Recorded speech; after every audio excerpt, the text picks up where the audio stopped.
사사기 마지막 시간입니다. 여러분, 사사기는 쉽고도 어려운 책입니다.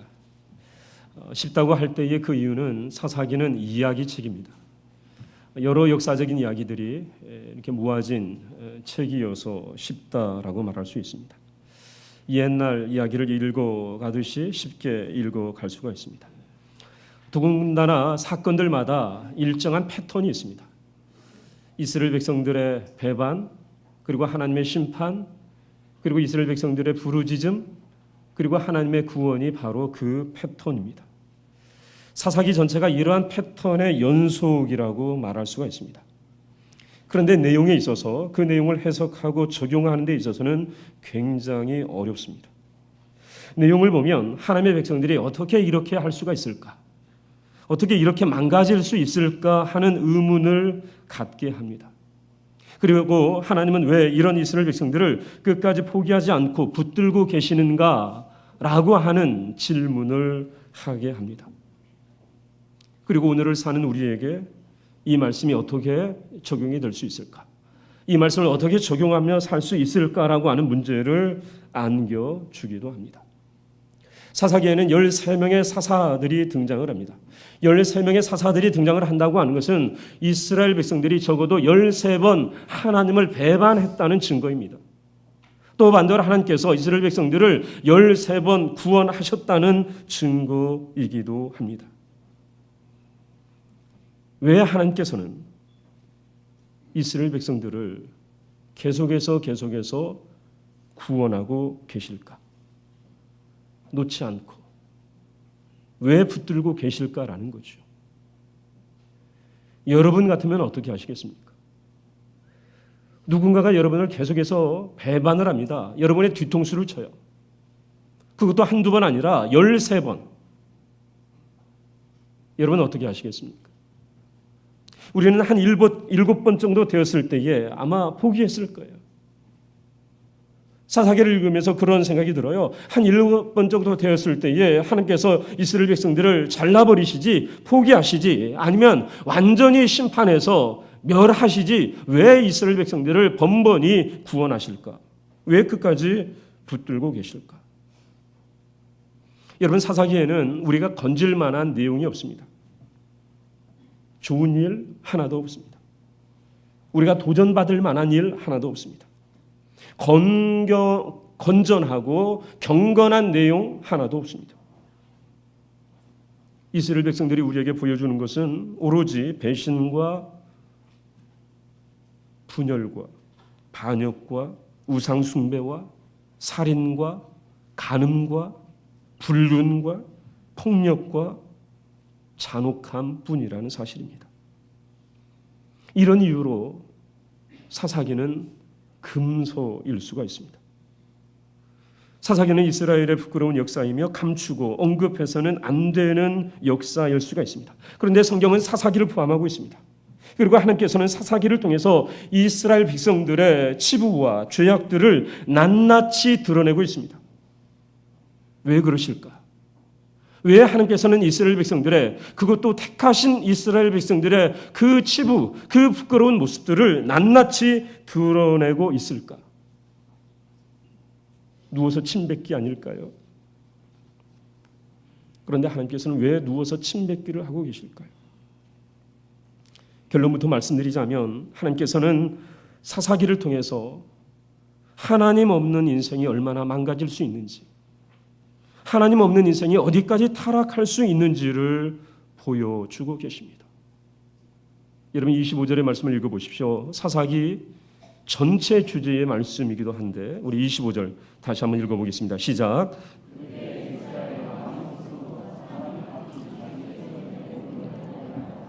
여러분 보십시오. 그때에 이스라엘의 왕이 없었다. 이게 무슨 말일까요? 아마 이 말씀은 두 가지 의미가 있을 것 같습니다. 첫 번째는 눈에 보이는 왕이 없었다는 거예요. 정치적인 왕이 없었다는 거예요. 왕이 없어서 이스라엘 백성들이 이렇게 망가졌다는 거예요. 그런데 정말 그럴까? 여러분, 왕이 있었으면 이스라엘 백성들이 이렇게 망가지지 않았을까요? 왕이 없었기 때문에, 정치적인 카리스마를 가진 왕이 없었기 때문에 이스라엘 백성들이 이렇게 망가졌을까? 그렇지 않다는 거죠. 여러분 왕정시대를 보십시오. 왕정시대에도 별반 다르지 않습니다. 똑같습니다. 그러면 이 첫 번째 해석은 그렇게 큰 의미가 없죠. 눈에 보이는 왕이 없었다? 이유가 될 수가 없습니다. 여러분 두 번째 의미, 그것은 바로 영적인 의미입니다. 왕 되신 하나님이 없었다는 것입니다. 이스라엘 백성들의 인생에 왕 되신 하나님이 없었어요. 따라서 사사기는 왕 되신 하나님을 거부하고 왕 되신 하나님을 부정하고 왕이신 하나님의 말씀을 저버린 이스라엘 백성들이 망가져도 완전히 망가졌음을, 타락해도 완전히 타락했음을 우리에게 보여주고 있습니다. 우리는 지난 시간에 이스라엘 백성들이 약속의 땅에 들어와서도 여전히 가나안 땅의 방식대로 살았음을 묵상을 했습니다. 이스라엘 백성들이 가나안 족속들과 다를 바가 없었습니다. 약속의 땅에서는 하나님의 방식대로 살아야 했습니다. 그런데 하나님의 방식대로 살지 않았습니다. 욕심과 탐욕의 노예가 되어서 살았습니다.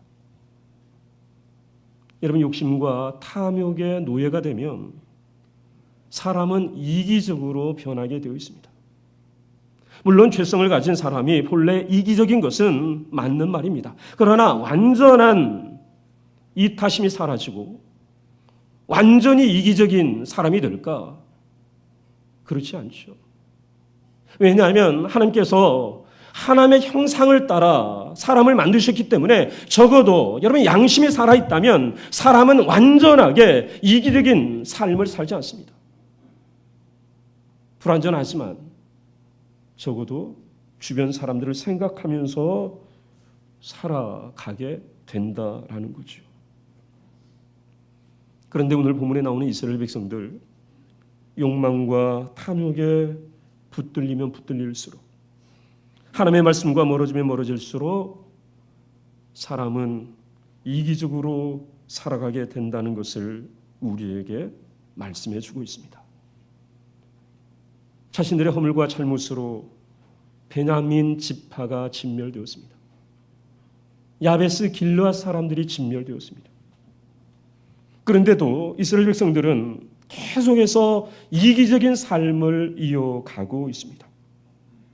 여러분 13절의 말씀을 보십시오. 어떻게 이기적인 삶을 이어가고 있는지 우리 13절의 말씀을 읽어보겠습니다. 시작.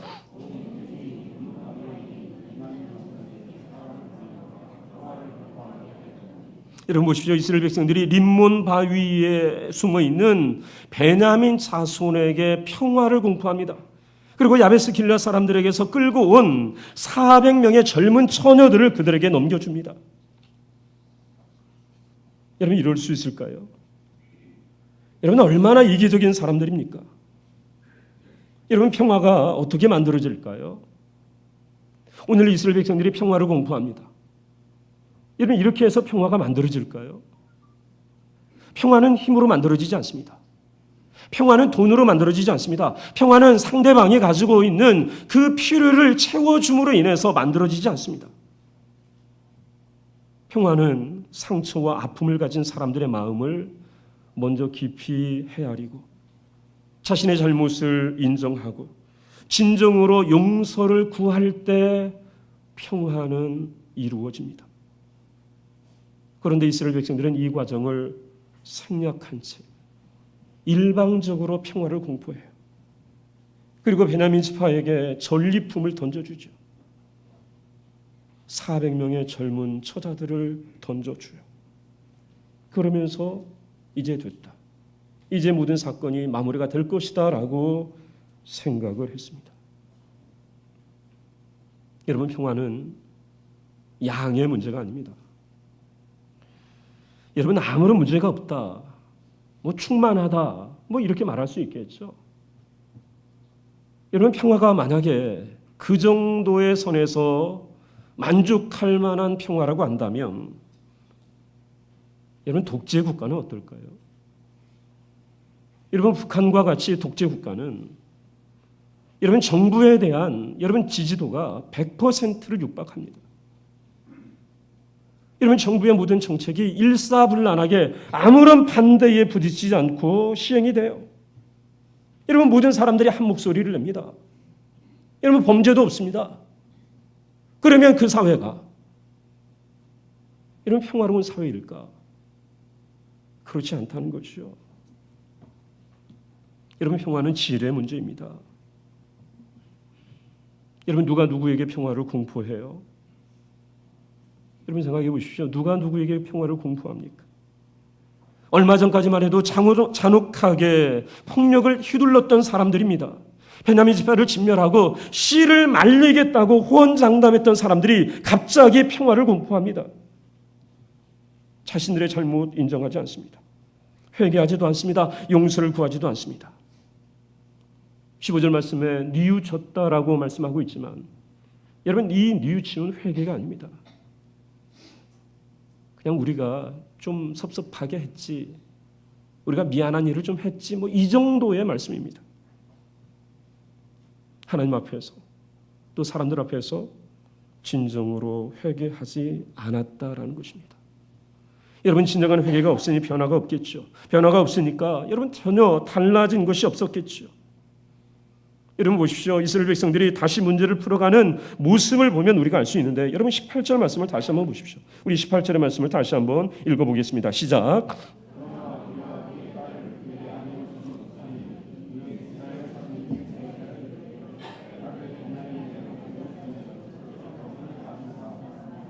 여러분 보십시오. 변화된 게 없습니다. 야베스 길르앗에서 끌고 온 400명의 젊은 처녀들을 베냐민 지파에게 던져주지요. 그런데 부족합니다. 200명이 부족합니다. 림몬 바위에 숨어있는 사람들은 600명인데 그들에게 가져다 준 그 젊은 처녀들은 400명이죠. 여러분, 그 부족한 200명 어떻게 채우는가? 여러분, 이스라엘 백성들이 어떻게 채우는지를 보십시오. 자신들은 여전히 자신들의 기득권을 포기하지 않습니다. 자신들의 맹세가 중요합니다. 말로는 베냐민 지파를 위한다고 하지만 베냐민 지파를 위해서 걱정도 하고 어떻게 하여야 아내를 얻게 할까 하지만 정작 자신들의 딸은 내어 주려 하지 않습니다. 저주를 거론하죠. 여러분, 이 저주가 누구의 저주입니까? 하나님께서 내리시는 저주입니까? 그렇지 않지요. 자기들끼리 맹세하고 자기들끼리 정한 저주입니다. 아무런 효력이 없습니다. 그런데도 그 맹세를, 그리고 자신들이 말한 저주를 중하게 여겨요. 얼마나 어리석습니까? 자신들의 맹세를 하나님의 약속보다 더 중하게 여기고 있습니다. 하나님의 약속을 더 신실하게 지켜야 함에도 불구하고 자신들의 약속을 더 신실하게 지키려 하고 있습니다. 하나님께서 명령하신 약속의 땅에서의 삶을 더 무겁게 받아들여야 하는 것이 맞는데 이들은 하나님의 명령 중하게 여기지 않습니다. 자기들끼리 한 맹세와 저주를 거론하면서 희생하려 하지 않습니다. 자신들의 그 어느 것 하나도 내어 놓으려 하지 않습니다. 여러분, 이유가 뭘까요? 왜 자신들의 것을 내어 놓으려 하지 않을까요? 그것은 하나님을 향한, 그리고 베냐민 지파를 향한 진정한 사랑이 없었기 때문입니다. 진정한 회개가 없었고 그 진정한 회개가 진정한 사랑으로 이어져 있지 않았기 때문에 입으로는 걱정을 해요. 입으로는 안타까워하기도 합니다. 입으로는 뉘우치기도 합니다. 그러나 속마음은 그렇지 않았다는 거예요. 모든 게 다 그냥 피상적인 걱정이었고 뉘우침이었다라는 거죠. 여러분, 로마서 9장에 보면 사도 바울이 그런 고백을 합니다. 나의 형제 곧 고륙의 친척을 위하여 내 자신이 저주를 받아서 그리스도에게서 끊어질지라도 나는 원한다. 여러분, 이게 무슨 말입니까? 여러분, 똑같은 저주를 말을 해요. 그런데 사도 바울은 민족을 위해서, 이스라엘의 구원을 위해서 내가 저주를 받아서 그리스도에게서 끊어질지라도 나는 괜찮다. 내가 만약에 그렇게 저주를 받아서 내가 그리스도에게서 끊어져서 이스라엘이 구원을 받는다면, 내 민족이 구원을 받는다면 나는 기꺼이 그렇게 할 것이다 라고 말씀하고 있는 게 바로 로마서 9장의 말씀입니다. 여러분, 이것이 사랑이죠. 이것이 진정한 회개를 통해서 갖게 되는 마음입니다. 그런데 이스라엘 백성들에게는 이러한 사랑이 없었습니다. 이러한 마음이 없었습니다. 그래서 겨우 꺼내든 카드가 뭐예요? 여러분, 납치예요. 실로의 여자들을 납치하라는 거예요. 매년 실로에서 여호와의 명절이 있는데 그 명절에 실로의 여자들이 올라와서 춤을 출 터인데 그 춤추는 여인들 200명을 너희가 납치해 가라. 여러분, 이것이 이스라엘 백성들이 꺼내든 카드예요. 여러분, 이게 말이 되는 이야기입니까? 이게 해결점이에요. 어떻게 이럴 수가 있을까요? 자신들의 생일 잔치도 아니죠. 동네 잔치도 아니잖아요. 하나님의 명절이에요. 하나님의 명절에 올라와서 춤을 추는 그 여인들을 어떻게 납치해 가라고 할까? 여러분, 제정신으로는 여러분 할 수 없는 말이에요. 그런데 이스라엘 백성들이 지금 이렇게 문제를 해결해 가려 하고 있습니다. 자기 희생 없이 문제를 해결하려고 해요. 그런데 그 방법이 너무나 잔인해요. 너무나 비인간적이에요. 하나님의 방식이 아니죠. 여러분, 얼마나 폭력적입니까? 여러분, 젊은 여자를 납치해서 여러분 상대방의 주머니를 채워주려고 해요. 여러분, 사람에 대한 예의가 아니죠. 여러분, 배려가 없습니다. 다른 사람의 아픔과 고통은 생각하지 않습니다. 자신의 것으로 문제를 해결해 가지 않습니다. 남의 희생을 통해서, 남의 죽음을 통해서 문제를 풀어가려 하고 있습니다.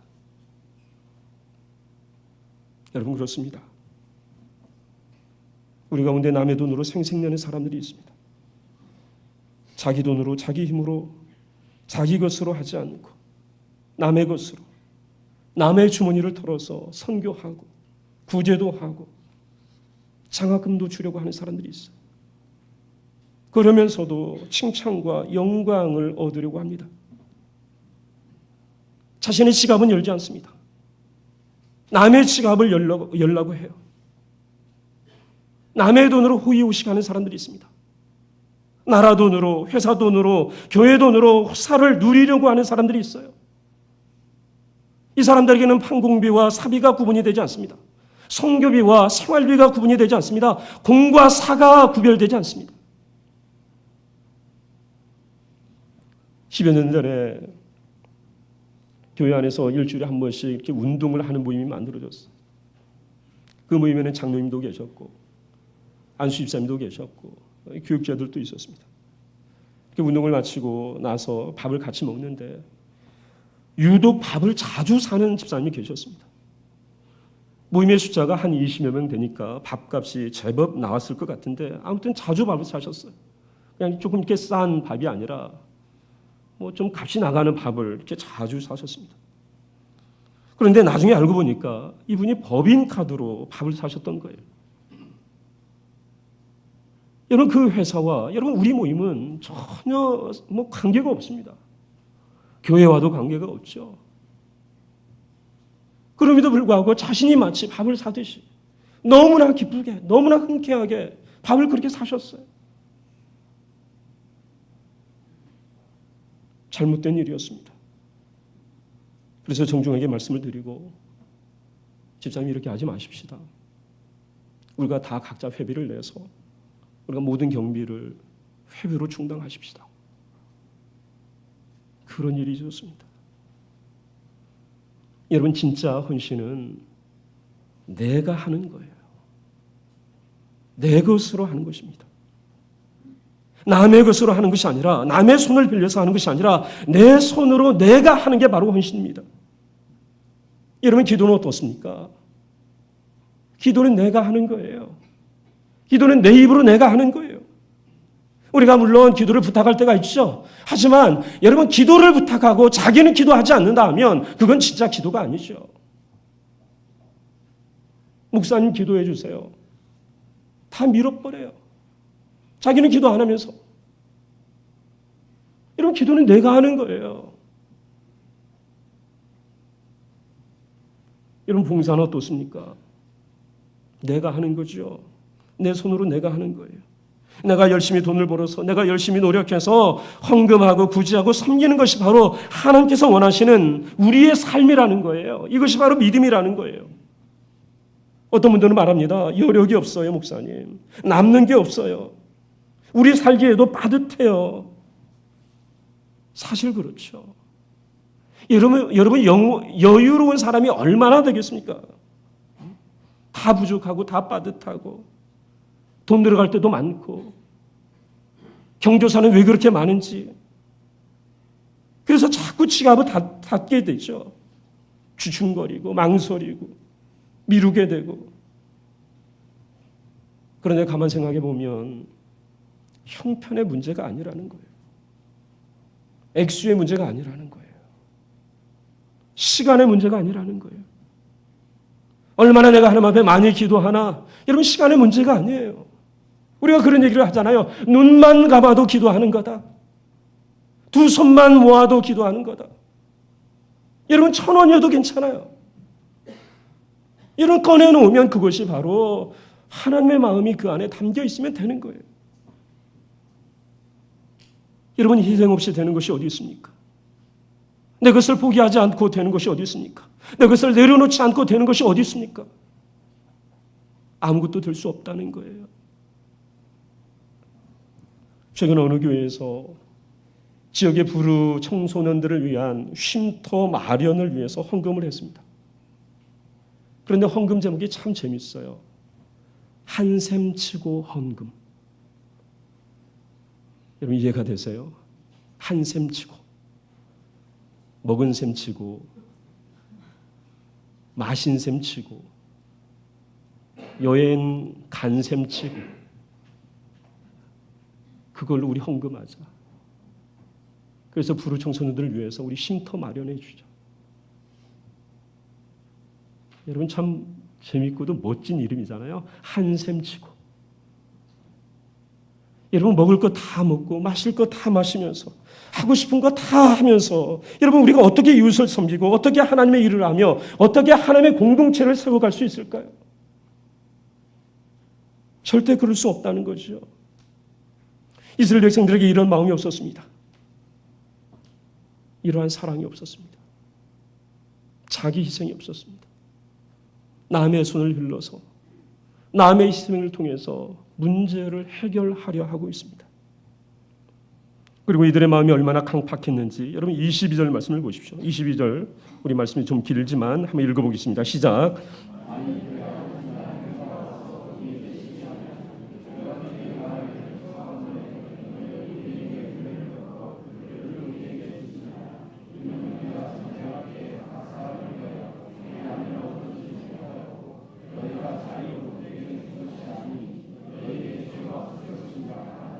여러분 보십시오. 이게 무슨 말이에요? 납치된 사람들을 걱정하는 게 아니에요. 납치된 딸들을 걱정하는 것이 아니라 자신들의 체면이 중요한 거예요. 자신들의 맹세, 그리고 그 맹세가 어겨졌을 때 자신들에게 닥쳐질 그 저주가 더 문제인 거지. 납치된 딸들의 그들의 인격이나 그들이 받는 그 상처가 이들에게 우선이 아니었다는 거예요. 다시 말하면 사람이 먼저가 아니었습니다. 여러분, 이스라엘 백성들, 베냐민 지파의 사람들이 그랬어요. 여러분, 더 놀라운 것은 이 베냐민 자손들은 장로들의 명령을 받은 대로 했다는 거예요. 여러분, 실로에서 춤추는 여인들 가운데서 자신들의 수에 맞게 붙잡아서 아내를 삼고 기업으로 돌아가요. 여러분, 23절 말씀을 보십시오.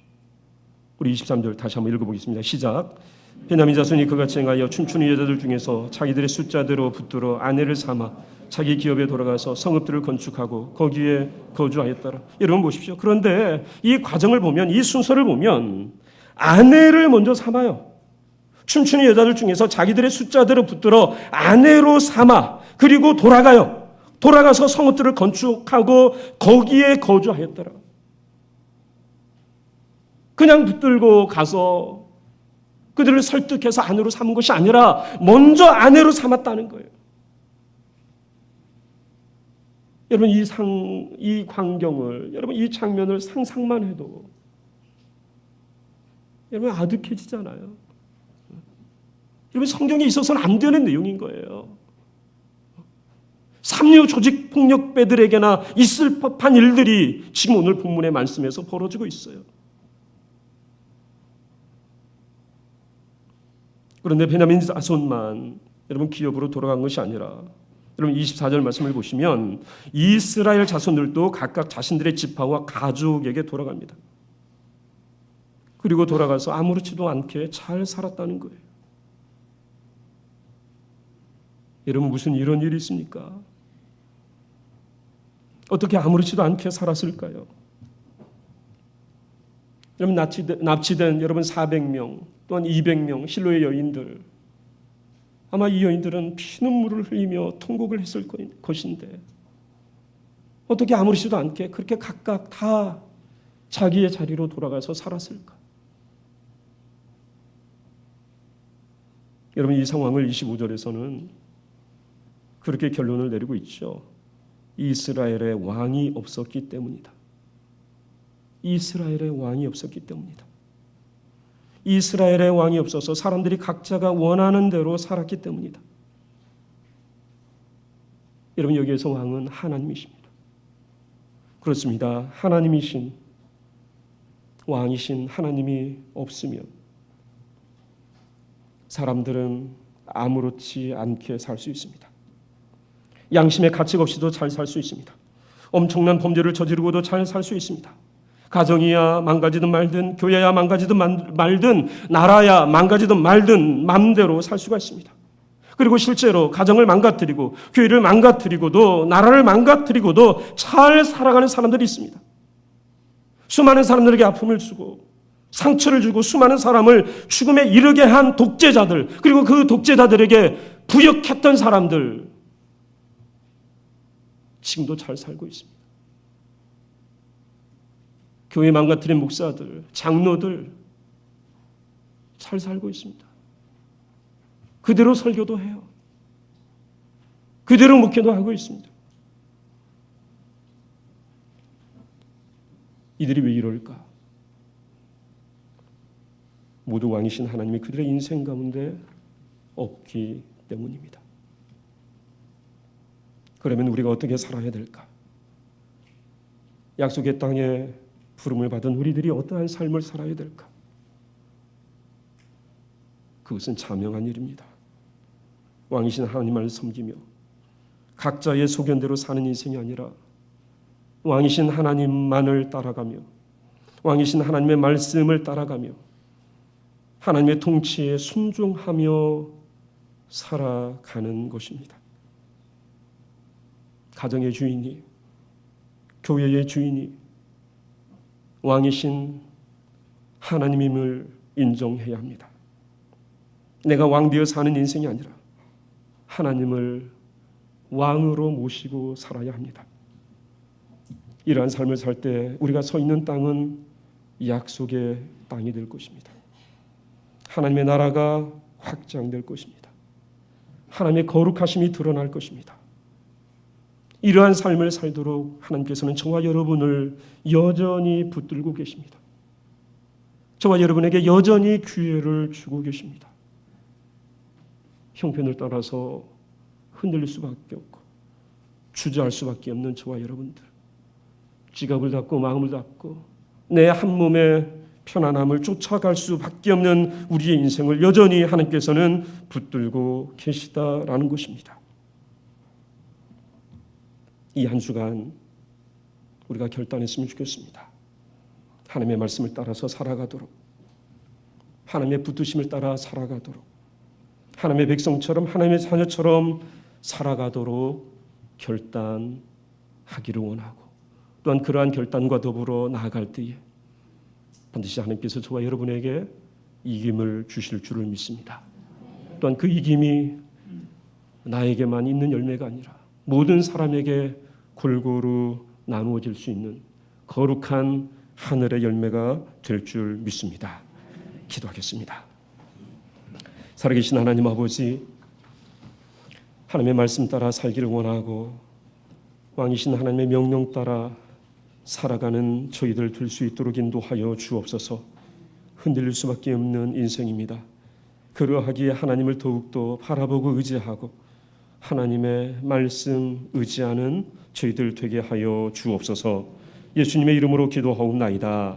아멘.